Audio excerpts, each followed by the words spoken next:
जय हिंद फ्रेंड्स, कैसे हैं आप लोग। उम्मीद करता हूँ आप और आपके घर में सब स्वस्थ होंगे, खुशहाल होंगे। मेरा नाम रवि पांडे है और आज मैं आप सबके लिए एक जो है तो खुशखबरी देने वाला हूँ कि एमपी फॉरेस्ट गार्ड की वैकेंसी बहुत जल्द ही आने वाली है और मतलब 1-1.5 महीने के अंदर आपको ऑफिशियल नोटिफिकेशन दिख जाएगा और फॉर्म ओपन हो जाएंगे। लगभग 1350 वैकेंसी हैं और पिछली बार 2017 में भी इतनी ही वैकेंसी थी, तो कोई इसमें दिक्कत वाली बात नहीं है। आप सबके लिए बढ़िया मौका है कि, है ना, मतलब एक अच्छी नौकरी है। फॉरेस्ट गार्ड ऐसा है कि अच्छी जॉब मानी जाती है, कोई दिक्कत वाली बात नहीं है। तो आप सबके लिए अच्छा रहेगा। और पैटर्न इसका, अगर एग्ज़ाम के पैटर्न की बात की जाए तो जैसा जेल प्रहरी का पैटर्न था वैसा ही फॉरेस्ट गार्ड का भी पैटर्न है। 100 नंबर का पेपर है, 5 इसके पार्ट रहेंगे, ए से लेके ई तक। और वही हिंदी, इंग्लिश, मैथ, जीएस और साइंस के 20-20 नंबर के पार्ट रहेंगे। मतलब 20 की हिंदी, 20 की इंग्लिश, 20 की मैथ, 20 की साइंस और 20 की जीएस, कुल 100 नंबर का रहेगा। और वही लगभग जेल प्रहरी जैसा ही कट ऑफ इसमें भी जाएगा, पर जेल प्रहरी से थोड़ा सा कम जाएगा क्योंकि वैकेंसी इसमें ज़्यादा है। तो भी ये कि 75 प्लस एक जनरल कैटेगरी के लिए सेफ स्कोर कहा जा सकता है अभी। बाकी डिपेंड करेगा एग्ज़ाम कैसा जा रहा है, एग्ज़ाम मतलब कैसा लेवल कैसा आ रहा है उसके ऊपर, ठीक है। पर फिलहाल अगर अपन एक जो है तो मिनिमम टारगेट लेके चलें तो 75 तो भी लेके चलना ही पड़ेगा, है ना। ठीक है, कोई दिक्कत वाली बात है नहीं। फॉरेस्ट गार्ड ऐसी है जॉब कि आप जो है तो किसी बड़े एग्ज़ाम की तैयारी कर रहे हैं तो आप सबके लिए बहुत अच्छी अपॉर्चुनिटी है कि आप यहाँ पे जो है तो जॉब भी करेंगे और तैयारी भी करेंगे, क्योंकि आपके पास जॉब के लिए कोई ऐसा काम ही नहीं रहता।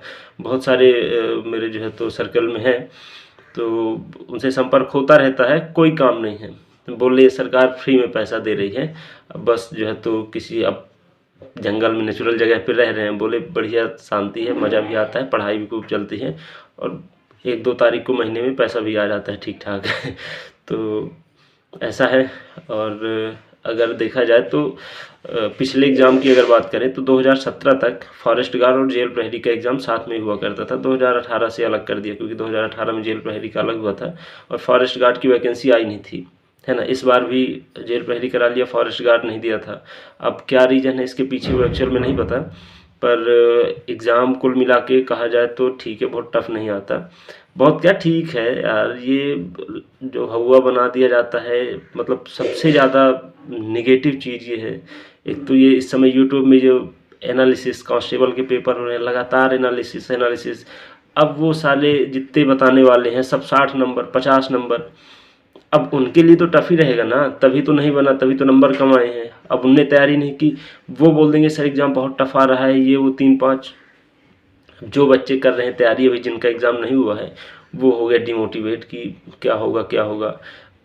मतलब मेरे पास भी खुद काफ़ी लोगों के फ़ोन आए, तो मतलब इससे बड़ी इरिटेशन होती है कि ये क्या है एनालिसिस। सबको पता है कि जो डी ग्रुप का एग्ज़ाम है, लेवल 4 का एग्ज़ाम है, वो लेवल 4 जैसा ही पैटर्न रहेगा, उसी लेवल के क्वेश्चन रहेंगे, उससे ज़्यादा कर देंगे। अब ऐसा तो होगा नहीं कांस्टेबल में आईएएस वाली चीज़ें पूछने लगे, सीजीएल की मैथ पूछने लगे, बैंक की रीजनिंग नहीं पूछेंगे भाई। अब ऐसा है, अब थोड़ा सा 2 मिनट में इस पर भी बोल लूँ, इसके बाद अपन आते हैं फॉरेस्ट गार्ड में। तो ऐसा है कि 40 दिन पेपर होने हैं कांस्टेबल के और एक दिन में 2 शिफ्ट है, मतलब 80 शिफ्ट हैं, 80 पेपर हैं कुल। अब 80 पेपर हैं, अब मैथ रीजनिंग में है मैक्सिमम 40 टॉपिक। अब 40 टॉपिक से 80 क्वेश्चन बनाने हैं, तो संभावना है ही कि हर एक टॉपिक से क्वेश्चन बना सकते हैं, क्योंकि नंबर ऑफ क्वेश्चन जो है तो नंबर ऑफ टॉपिक कम है, जो पेपर है नंबर ऑफ पेपर वो ज़्यादा है। तो अब ऐसा हुआ कि पिछले एग्जाम्स में इनइक्वालिटी या कथन पूर्व धारणा वाले क्वेश्चन नहीं आए थे, तो लोगों ने सोचा कि इस बार भी नहीं आएंगे, पढ़ के नहीं गए। अब वो क्वेश्चन दे दिए, वो इतने, मतलब अब क्या ही कह दूं कि ऐसे लेवल के क्वेश्चन आ रहे थे कि जिसने बेसिक भी पढ़ा है चुटकियों में कर रहा था। मैंने बताया भी था कि अगर आप के पास समय है तो आप जो जो टॉपिक आपने नहीं पढ़ा है उनका बेसिक आप एक बार पढ़ लेना। इनइक्वालिटी के ऐसे क्वेश्चन थे कि हवा में जा रहे थे, आपको मतलब केवल आपको देखना बस था, पेन उन तो छूने की बात ही नहीं थी। कथन पूर्व धारणा ऐसा है कि ये एक जो है तो कोई जो मतलब कैसा एक एस्पिरेंट है, तो मतलब वो किसी जगह पे जाएगा, कोई पद धारण करेगा, फिर इसके बाद वो कैसे सोचेगा, उसमें ज़रूर थोड़ा सा लॉजिक लगाना था। इसके अलावा बाकी कांस्टेबल में कुछ भी नहीं आ रहा, लेकिन हुआ ऐसे बना दिया जाता है कि ओह मतलब कांस्टेबल ऐसा कि आईएएस वाले बच्चे नहीं सेलेक्ट हो पा रहे हैं। तो ये सब फेकोलॉजी है, इनके सब के चक्कर में नहीं पड़ना। यही हाल हुआ था जेल प्रहरी में। मेरा जेल प्रहरी का एग्ज़ाम था आखिरी दिन, आखिरी शिफ्ट में। मैंने मतलब उस समय बाढ़ सी आ गई थी एनालिसिस की। मतलब इतना डरा दिए थे, इतना डरा दिए थे कि लग रहा था कि भैया पहले तो टारगेट था 85 प्लस का, फिर ये देखते देखते टारगेट हुआ कि यार चलो हो गया ठीक है, 83 84 आ जाए, 82 आ जाए, यार कम से कम 80 के प्लस रहे। फिर लगा भाई अगर 80 से माइनस भी जा रहे हैं, एग्ज़ाम टफ आ रहा है, 78 79, मतलब ऐसी कंडीशन हो गई थी कि हार, मैं खुद महसूस कर लिया था कि हाँ मेरे नंबर कम आएंगे, मतलब मैंने हार ही महसूस कर ली थी। वहाँ पे एग्ज़ाम दिया तो ये क्वेश्चन मतलब एकदम सड़े क्वेश्चन, अरे मैं क्या बताऊँ कैसे आ रहे थे, एकदम इजी, आप हवा में उड़ा दोगे। बस आपने एक लेवल की तैयारी कर ली है तो, अब आपने कुछ पढ़ा ही नहीं है तो आपके लिए तो टफ ही आएगा ना, तो हर चीज़ आपके लिए टफ रहेगी। तो इसी तरह हो रहा है कांस्टेबल में, इसी तरह किया था इन लोगों ने जेल प्रहरी में। एक आध दो कोचिंग वाले हैं डेली का कट ऑफ बना रहे हैं। जनरल का 62 नंबर कट ऑफ जाएगा, 63 नंबर जनरल में, बॉयज़ का 62 नंबर कट ऑफ। हंसने वाली बात है एससी का इतना नहीं गया, लेकिन जनरल में इतना कट। तो आपको इन सब के चक्कर में नहीं पड़ना है, आपको बस मज़े से तैयारी करना है, ठीक है।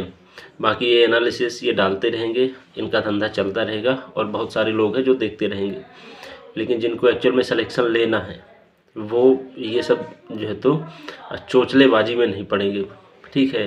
ये मैं इसलिए बोल रहा हूँ क्योंकि अब मैं भी व्यापम के एग्ज़ाम तो देता ही था, अभी देना भी है एसआई वगैरह का। तो कुछ चैनल को मैंने भी सब्सक्राइब किया है। इस समय इतने नोटिफिकेशन आते हैं, हर 5 घंटे में वीडियो आ रहा है उनका। अब बच्चे उन्हीं के वीडियो देखने में ही पूरा टाइम निकल जा रहा है, तो कहाँ से होगी तैयारी, कहाँ से नंबर आएंगे उनके। तो गेम खेल जो चल रहा है उसको समझना है कि कहाँ पे हमारे साथ गेम हो रहा है, कहाँ पे खुद को बचाना है कि हमारे साथ ऐसे गेम ना हो, ठीक है। तो आप जो है तो मज़े से तैयारी करिए, ठीक। आपको बस करना क्या है कि पिछले 2-3 साल के पेपर अगर आपको मिल रहे हैं, मार्केट में वैसे ऐसी बुक मिल जाती हैं जो पेपर ही रहते हैं लेकिन उनको पेपर के पैटर्न मतलब प्रैक्टिस सेट टाइप का बना देते हैं। पुराने पेपर रहेंगे, ठीक है। हर पेपर में जैसे 100 क्वेश्चन है, 100 क्वेश्चन दिए, इसके बाद लास्ट में आंसर देते हैं, आप उन्हीं से प्रैक्टिस कर लेंगे। बाकी मैं भी बुक बता रहा हूँ आपको कौन कौन सी बुक से पढ़ना है, दावे के साथ कहता हूँ। अगर आप ईमानदारी से पढ़ेंगे, इतनी चीज़ें कवर कर लेंगे, बेसिक आपका कवर हो जाएगा। तो डी ग्रुप का एग्ज़ाम निकालने में यार इनमें सिलेक्शन लेना मतलब ये हुआ बिना मतलब का बना है। कोई भी एक ठीक ठाक लड़का है, मतलब लड़का क्या लड़की भी, मतलब ठीक ठाक एस्पिरेंट है तो वो खेला कर जाएगा, ठीक है। तो मतलब मेरे कहने का ये है कि ये यूट्यूब के बहुत ज़्यादा चक्कर में नहीं पड़ता, एनालिसिस के बहुत ज़्यादा चक्कर में नहीं पड़ता। बाकी ऐसा नहीं है, यूट्यूब में वीडियो बहुत सारे काम के पड़ते हैं, आपको बहुत सारी क्लासेस यूट्यूब में मिल जाएंगी, लेकिन अभी जो एनालिसिस वाला चल रहा है इसके चक्कर में नहीं पड़ना है, ठीक है। अब ये 60 नंबर 62 नंबर इनके आ रहे हैं, इनकी तैयारी होती तो ज़्यादा नंबर ना आते। अब जब ये इनका लेवल आपसे कम है पर ये आपको बता रहे हैं कि एग्ज़ाम टफ आ रहा है और आप इनकी वजह से डर जाते हैं, ठीक है। तो ये सब नहीं करना, 1 दिन 2 दिन देख लेना है, अच्छी बात है, कोई दिक्कत नहीं है। बाकी ये आप खुद आइडिया लगा लीजिए कि जो एग्ज़ाम जिस लेवल का है वो उसी लेवल का आएगा, ठीक है। यूपीएसआई का एग्ज़ाम हुआ था तो मतलब ऐसा हुआ था एग्ज़ाम होने के पहले कि एकदम हर एक बच्चा डर रहा था। ऐसे ऐसे नंबर लेके आए वहाँ पे बच्चे बता रहे थे कि भैया इतना इजी पेपर तो अपने यहाँ के एसआई का नहीं आता, दिल्ली पुलिस का, एसएससी जीडी का, जो जिस लेवल का एग्ज़ाम है उसी लेवल के क्वेश्चन रहेंगे। अब हाँ ये है कि कुछ चीज़ें अपने लक पे डिपेंड करती है। मान लीजिए आपने 40 टॉपिक में से 35 टॉपिक पढ़े मैथ के, ठीक है। अब 35 आपने पढ़े, 40 क्वेश्चन मैथ के आने थे मान लेते हैं। अब आपने 5 टॉपिक छोड़ दिए थे, उन्हीं 5 में से क्वेश्चन 5-6 क्वेश्चन बना दिए। अब वो कहाँ से बनेंगे, वो तो हमने पढ़ा ही नहीं था। अब हमको लगा वो पेपर बड़ा टफ आया था यार, जो पढ़े थे वो तो आया ही नहीं था। देखिए पेपर टफ नहीं आया था, जो तुमने पढ़ा था वो चीज़ें नहीं आई थी, बस इतना हुआ है। बाकी लेवल वही है, जितना बेसिक यहाँ की चीज़ें बन रही थी अगर उतना ही बेसिक ये 5 टॉपिक पढ़े होते तो यहाँ से भी क्वेश्चन जो है तो बन जाने थे, इसमें कोई समस्या वाली बात नहीं है। कुल मिला के ऐसा पैटर्न रहता है एग्ज़ाम का। मेरे कहने का मतलब इसी पैटर्न पे इसी लेवल में है फॉरेस्ट गार्ड।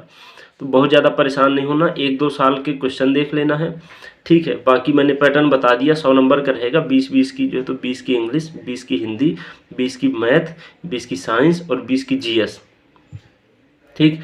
आपको सबसे ज़्यादा काम कहाँ करना है? आपको करना है केवल इंग्लिश में और साइंस में, जहाँ पे लोगों के नंबर कम होते हैं। मेरा खुद जेल प्रहरी में बाकी सब में 18-19 आए थे, इंग्लिश में मेरे नंबर कम गए थे। तो मतलब इंग्लिश ऐसी रहती है, अब चूँकि जनरली अब अपन हिंदी मीडियम वाले हैं, इंग्लिश के साथ संघर्ष कर रहे हैं अब अभी तो खुद स्ट्रगलिंग फेज में है, कोई एग्ज़ाम ले ले, मतलब ये था कि ठीक थी इंग्लिश, लेकिन अब एडवर्ब वगैरह ऐसे क्वेश्चन आ गए थे कि 5-6 एडवर्ब से आ गए थे, तो सारे गलत हो गए थे, तुक्का भी नहीं लगा था तो इंग्लिश में आपको वर्क करना है। बाकी मैं आपको बुक लिस्ट बता दे रहा हूँ, एक बेसिक आपको वहाँ से पढ़ना है, कुछ ऑब्जेक्टिव लगाना है। आपके पास ठीक ठाक 3 से 4 महीने का टाइम मिलेगा, ठीक है। तो आपके पास है मौका और तैयारी में जुट जाइए। ये कंफर्म है कि 1 महीने से 2 महीने के अंदर अंदर वैकेंसी आपकी आ जाएगी, ओपन हो जाएगी। तो सबसे पहले अपन बात करेंगे किसकी? मैथ की। तो मैथ है अपनी 20 नंबर की। तो मैथ जिससे मैं पढ़ता हूँ यह है RS अग्रवाल, ठीक। RS अग्रवाल आपको ख़त्म कर लेना है, ठीक है। कुछ टॉपिक हैं इसमें जो आपको छोड़ देने हैं, जैसे अगर मैं इनमें से आपको 1-2 टॉपिक बता रहा हूँ जिनसे कभी क्वेश्चन आते ही नहीं हैं, MBA वगैरह छोड़ के बाकी क्वेश्चन नहीं आते हैं। इसमें जैसे है कि ट्रू डिस्काउंट, मिति कांटा, ट्रू डिस्काउंट कभी क्वेश्चन नहीं आता। स्टॉक एंड शेयर यहाँ से नहीं आएगी क्वेश्चन। बैंकर्स डिस्काउंट, महाजनी बट्टा, इससे कभी क्वेश्चन नहीं आते। ये सब MBA वगैरह के एग्ज़ाम में आते हैं, ठीक है। इसके अलावा जो चीज़ें बचती हैं उससे कहीं से भी क्वेश्चन आ जाएंगे। अब बात ऐसी है कि अब कहीं से भी क्वेश्चन आ जाएंगे, बस आपको अगर उन टॉपिक्स का बेसिक पता है आप कर ले जाएंगे। तो आपके पास समय है, कोशिश ये करिएगा कि बाकी सारी चीज़ें एक बार आप पढ़ लेना, क्योंकि मैथ ऐसा है कि मैथ में अगर आपने बेसिक पढ़ लिया है तो व्यापम में आप मैथ में 20 में 20 भी लाएंगे। मेरे खुद आए थे 20 में 20, सॉरी 20 में 19 आए थे, एक गलत हो गया था, सॉरी। तो आप मतलब कर सकते हैं, ठीक है। तो ये रहेगा इसका। और अगर मैं बात करूं हिंदी के लिए, ठीक है, तो हिंदी हेराल्ड दावा है कि इससे कवर हो जाएगी। हेराल्ड को आपको एक बार पढ़ लेना है। हालांकि मैंने तो 2-3 बुक पढ़ी है, लेकिन उनमें से सबसे ठीक ये है कि आपको कंटेंट भी कम है और पढ़ ज़्यादा चीज़ें लेंगे। बाकी एक बुक जो है तो ठीक है, मैं दिखा रहा हूँ।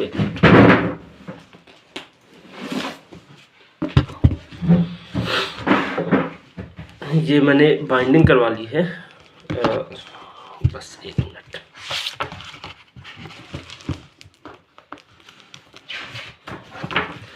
ये आपको जो है तो ये नाम है इसका ब्रह्मास्त्र हिंदी, और ये ब्रह्मास्त्र है भी, मतलब एक जनरल इंग्लिश जो कंपटीशन एग्ज़ाम में आती है। मेरा दावा है कि एक क्वेश्चन अगर इसे छूट के चला जाए तो मतलब बुक किसी और की, लेकिन दावा मैं कर रहा हूँ।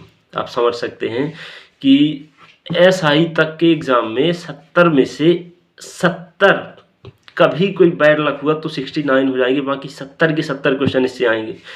इतने बेहतरीन ढंग से डिज़ाइन की गई है बुक कि अब क्या ही कहना। तो आप जो है तो, लेकिन ये इतनी मोटी है, अब देख रहे हैं इतनी हैवी बुक है, ये बहुत हैवी बुक है। अब आपको वैसे ना समझ में आए, लेकिन ये बहुत हैवी बुक है, इसकी ज़रूरत ही नहीं पड़ेगी। आप हेराल्ड से करिए। आपको हिंदी में सबसे ज़्यादा वर्क कहाँ पे करना है? वोकैबुलरी में करना है। पर्यायवाची, अनेकार्थी, है ना, मुहावरे, लोकोक्ति, यहाँ से बहुत ज़्यादा क्वेश्चन आते हैं। तो आपको ये वाले पोर्शन में वर्क करना है, और ये टाइम टेकिंग है। मतलब आप आज से अगर शुरू करेंगे तो आपको एग्ज़ाम जिस दिन है उसके 1 दिन पहले तक लगातार ये चीज़ें पढ़ना है।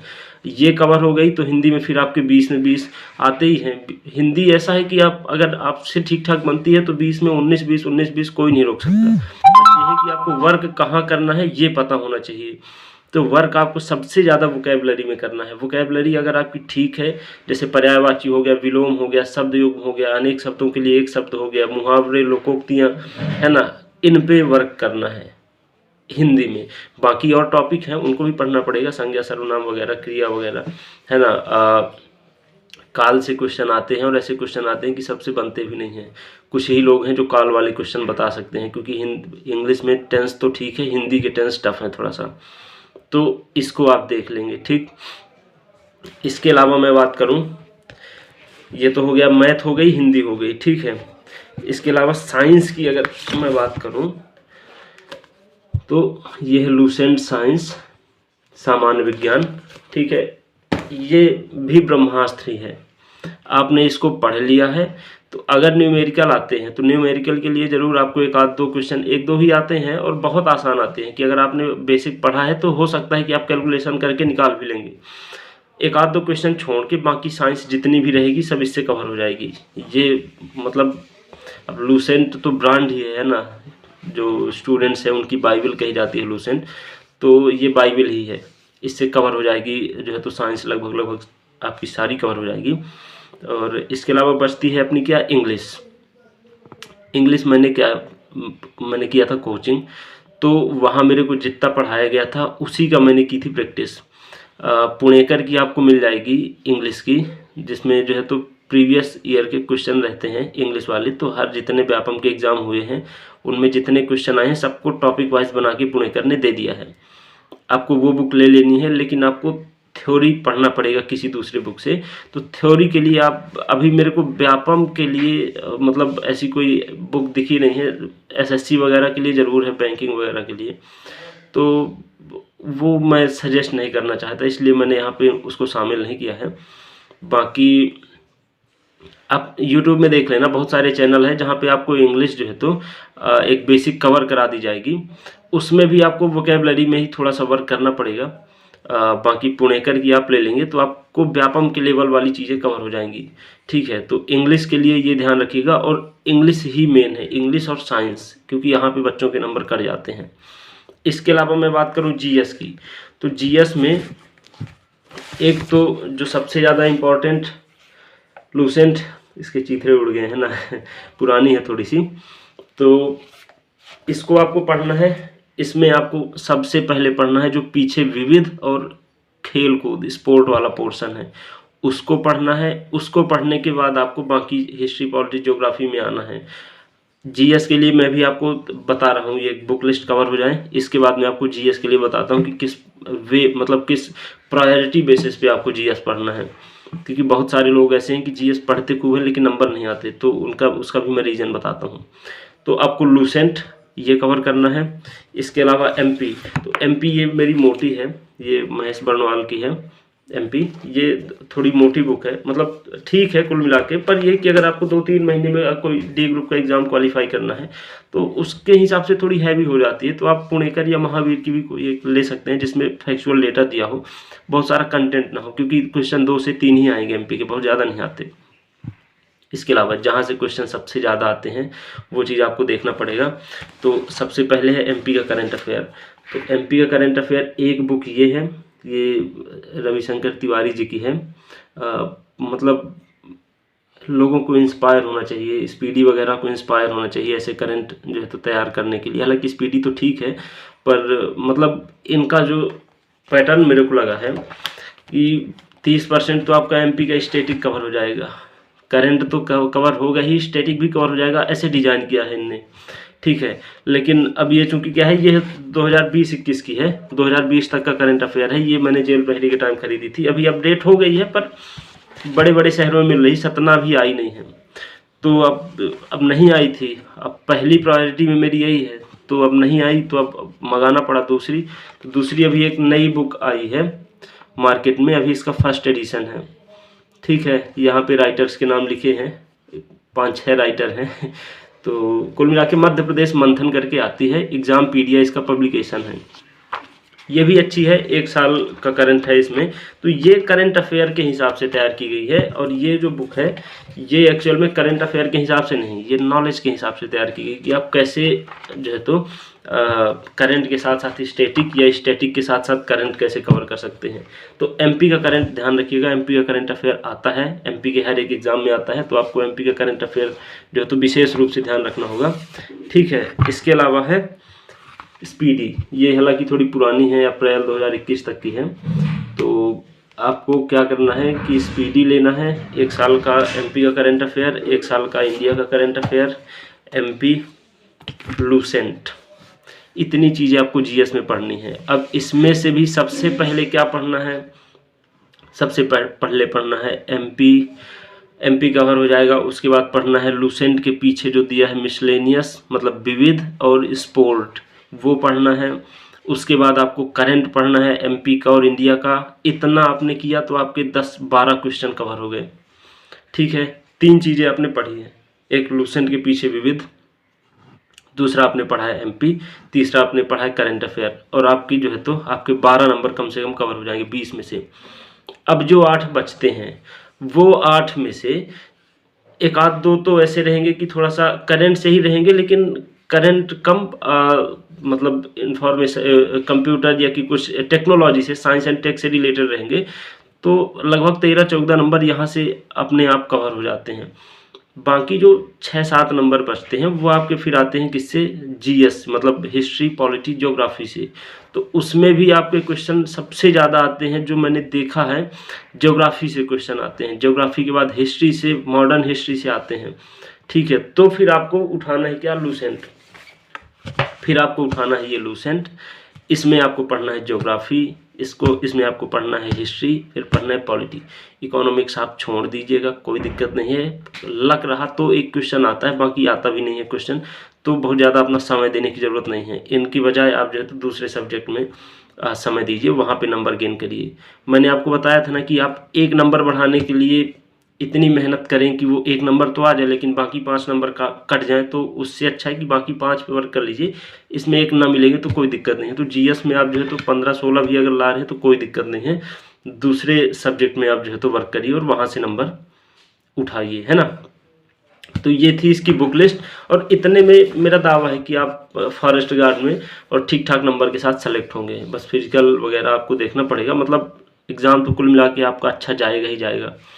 तो इतनी चीज़ें आप कवर कर लीजिए, और कुल मिला के ऐसा कि तैयारी शुरू कर दीजिए, जिसको भी देना है तो तैयारी अपनी जो है तो स्टार्ट कर दीजिए।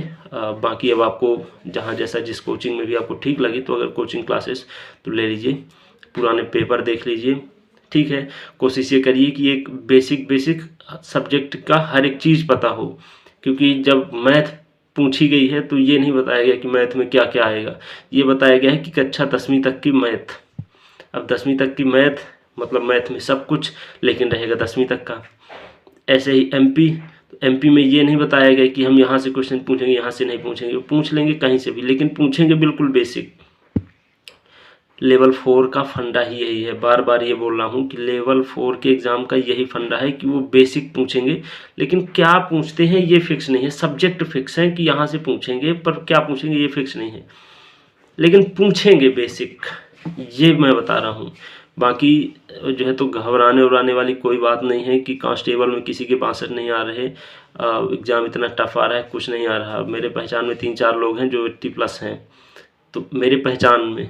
अब बताइए, हम 5 लोग हैं, मेरा तो एग्ज़ाम ही नहीं हुआ, 5 में से 4 के 80+ हैं। अब बताइए कहाँ है कंप्लीट, मतलब कैसे नहीं आ रहे लोगों के नंबर, 5 में से 4 के 80+ हैं। अब वहाँ पे ये एनालिसिस वालों को पता नहीं इनको कैसे कि इनके पास लड़के ही ऐसे ही आते हैं, ऐसे एस्पिरेंट आते हैं जिनके नंबर 30 है, वो सीना चौड़ा करके बोलेंगे हाँ सर 30 नंबर आए हमारे। मतलब अब मैं क्या बताऊँ कि कुछ ऐसी पॉलिसी होनी चाहिए कि ऐसी चीज़ों पे भी रोक लगनी चाहिए कि ये बच्चों को जो बहकाने का काम करते हैं। पर खैर ठीक है, तो आप सब तैयारी शुरू कर दीजिए, और आपको कोई भी अगर डाउट हो तो आप कमेंट करिए। एक्चुअल में मैं वीडियो इसलिए नहीं बनाता क्योंकि मेरे को आपका रिस्पांस भी ज़्यादा ठीक ठाक नहीं लगा, और अभी मैं थोड़ा सा अपने जो है तो इधर व्यस्त हूँ। मेरा जो है तो ज्वाइनिंग वाइनिंग का ये सब का तो रिकॉर्ड वगैरह ये सब तैयार करने में लगा हूँ। और बाकी देखिए बुक रिव्यू चलती ही रहेगी, और मतलब अभी और अच्छा सेटअप तैयार हो जाएगा। बस पहले मेरा ठिकाना फिक्स हो जाए कि मैं कहाँ पे अब कुछ समय के लिए परमानेंट रहने वाला हूँ, इसके बाद बढ़िया सेटअप रहेगा। और कुल मिला के ऐसा कि अगर आप मेरे साथ रहेंगे इन द सेंस कि मेरे से जुड़े रहेंगे, तो पर्सनालिटी डेवलपमेंट कराना मेरी जिम्मेदारी है। बुक रिव्यू करने का मतलब केवल इतना नहीं है कि आपको बुक के बारे में जानकारी बता दूंगा, आपको एक अच्छी पर्सनालिटी कैसे डेवलप करना है, और इसका जीता जागता उदाहरण मैं हूँ। मैं अपने आप को ये नहीं बोल रहा कि मैं एकदम द ग्रेट पर्सनालिटी बन गया हूँ, ऐसा नहीं है। लेकिन अगर आप मेरी लाइफ में 3 साल पहले जाएंगे तो 3 साल पहले की स्टोरी, फिर इसके बाद अभी की स्टोरी देखेंगे, तो मतलब ये है कि कोई भी आदमी थोड़ी सी भी केस स्टडी करेगा तो हाँ इतना गेस करेगा कि हाँ ये अब थोड़ा सा मतलब पहले ये डायरेक्शन था, अब इतना तो हो ही गया है। मतलब 90 डिग्री का तो कम से कम डिफरेंस है ही, समझ रहे हैं, एक समकोण का डिफरेंस, कि पहले ऐसे जा रहा था, समझ में आया कि धीरे धीरे थोड़ा सा यही सब चीज़ों से थोड़ा सा ज्ञान मिला, समझ में आया कि कैसे क्या करना है, तो फिर जो है तो पूरी डायरेक्शन ही चेंज हो गया। अब जब ऐसा हुआ, इसके बाद अब इंटरेस्ट यहाँ आया, तो यहाँ आते आते फिर ये लगा कि अब कुछ और देखा जाए, कुछ और पढ़ाई की जाए, तो सलेबस से हट के, अब जब सलेबस से हट के अपन पढ़ेंगे तो वो सीधी सी बातें हैं कि आप कुछ भी पढ़ेंगे तो वो आपको ज्ञान देगा ही देगा। तो ये लगा कि ये जो मैंने जो है तो अनुभव किया है, और मैंने देखा है कि कैसे मिसगाइड हो जाते हैं बच्चे, या कि है ना, मतलब बहुत सारी चीज़ें। पर्सनालिटी मतलब केवल बॉडी बनाना, सिक्स पैक बनाना नहीं है, आप ओवरऑल अंदर कैसे हैं, आपका माइंड कैसा है, ये डिपेंड करता है कि आपकी पर्सनालिटी कैसी है। पर्सनालिटी कैसी कि आपका हाव भाव कैसा, व्यक्तित्व कैसा, ये मतलब समझ रहे हैं। तो इन सब के लिए एक एक चीज़ें मैं डिस्कस करता रहूँगा चैनल पे, तो आप सब्सक्राइब कर लीजिए और थोड़ा सा सपोर्ट करिए यार। हम भी अब हम आपके लिए कुछ करेंगे, आप हमारे लिए कम से कम इतना कर सकते हैं कि सपोर्ट करें, है ना। और बाकी जो भी बुक ऐसी लगेगी कि बच्चों के लिए स्पेशल अच्छी है, या कि हम जैसे यंग जनरेशन के लिए अच्छी है, क्या सीखने को मिलेगा, मतलब एक प्रॉपर तरीके का रिव्यू। अगर आपको बुक पढ़ने में लग रहा है कि बहुत ज़्यादा टाइम लगेगा, तो कोई एक ख़ास बुक है, उसकी जो इम्पोर्टेंट चीज़ें हैं, जो उसका जो सार है ना, जो उसका मूल रस है, वो अगर आपको चाहिए तो केवल उस पे वीडियो बना के मैं आपको बताऊंगा।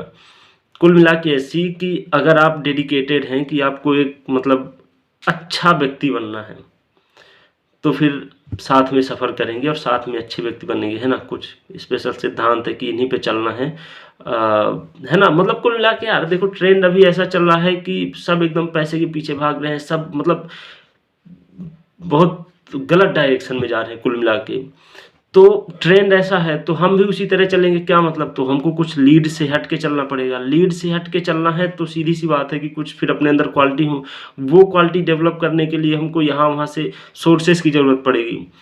अब सोर्सेस ऐसे ही महापुरुष हैं जिनसे सीख सकता है आदमी, है ना। अब बाकी ठुल्ले क्या सिखाएंगे तो महात्मा गांधी, भगत सिंह, है ना, अब्दुल कलाम, ऐसे लोग सिखाएंगे ना, तो इनसे सीखना पड़ेगा। अब ये तो अभी है नहीं, तो इनकी किताबें हैं, किताबें पढ़ेंगे, यहाँ से ज्ञान लेंगे, फिर इसके बाद इसको अपने जो है तो अपने पर्सनालिटी में ऐड करेंगे, देखेंगे कि ये कितना हमारे जो है तो कंडीशन पे फिट बैठ रहा है, कितना हम कैसे और अच्छे डिसीजन ले सकते हैं। कुल मिला के ओवरऑल आप आज जैसे हैं, और 6 महीने अगर थोड़ा सा यहाँ से ज्ञान कुछ लेंगे तो 6 महीने बाद आप कुछ और होंगे। और ऐसे फिर ये जर्नी चलती रहेगी। ज़रूरी नहीं कि हमारी जॉब लग गई इसके बाद हम पढ़ना बंद कर दिए, कुछ सीखना बंद कर दिए, नहीं, सीखना आखिरी सांस तक चलता रहता है। अगर कोई सीखने वाला हो तो आखिरी सांस तक सीखता रहता है आदमी।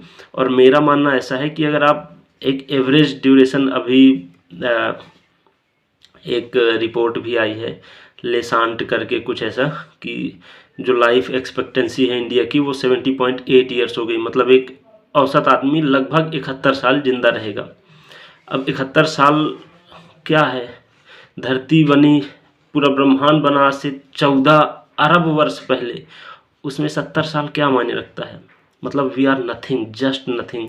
बट ये 70 साल को हम कैसे अच्छे से जी सकते हैं, कितना ज़्यादा से ज़्यादा नॉलेज गेन कर सकते हैं, कितना अच्छे तरीके से जी सकते हैं कि जब अपन मरे तब ये लगे कि हाँ यार हमने ज़िंदगी जिया है, जिसको कहा जाता है लाइफ। मतलब जो असली उद्देश्य एक हो सकता था लोगों के जीने का, वो आपको महसूस होना चाहिए 70 साल में। तो खैर ये मैं अभी आगे आपको बताऊंगा, पर मेरे कहने का मतलब कि अगर आप चैनल से जुड़े रहेंगे तो दावा है कि आपको बहुत कुछ सीखने को मिलेगा, और मतलब एक ईमानदारी के साथ फॉलो करेंगे। अब मेरे को हो गया क्या फॉलो करना, कुल आगे साथ में चलेंगे, we will work together. so that we can do anything which is best, not better, which is best. तो जो है तो सब्सक्राइब कर लीजिए, बाकी मिलते रहेंगे आगे, ठीक है। तो जय हिंद।